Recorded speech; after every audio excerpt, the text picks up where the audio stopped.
একদিন সকালবেলা টুনি উঠে দেখতে পায় জঙ্গলে অনেক আগুন লেগে গেছে, আর জঙ্গলের অন্যান্য পশু পাখিরা এদিক ওদিক করে প্রাণ বাঁচানোর জন্য ছুটছে।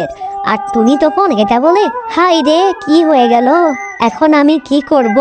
আমি এখন আমার এই দুটো ডিমকে নিয়ে কিভাবে বাঁচবো? এই বলে টুনি কান্নাকাটি করতে থাকে।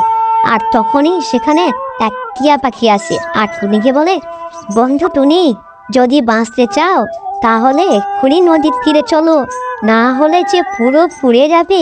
তখন টুনি টিয়া পাখিকে বলে, টিয়া বন্ধু, আর কিছুদিন পরে আমার ডিম ফুটে বাচ্চা বের হবে, কিভাবে এদেরকে এখন ছেড়ে যাই বলো?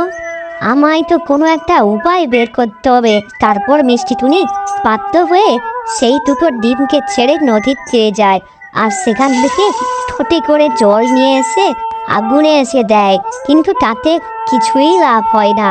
আর তখনই ওখান থেকে সিংহ আর হাতি যাচ্ছিল, আর ওদেরকে দেখে টুনি বলে, দাঁড়াও মহারাজ, তোমরা কেন বিপদের টের পেয়ে এখান থেকে পালিয়ে যাচ্ছ?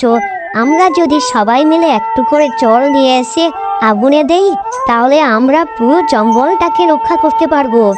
আর মিষ্টি টুনির এই কথা শুনে সিংহ বলল, আরে টুনি, তুমি তো খুব সুন্দর একটা কথা বলেছ।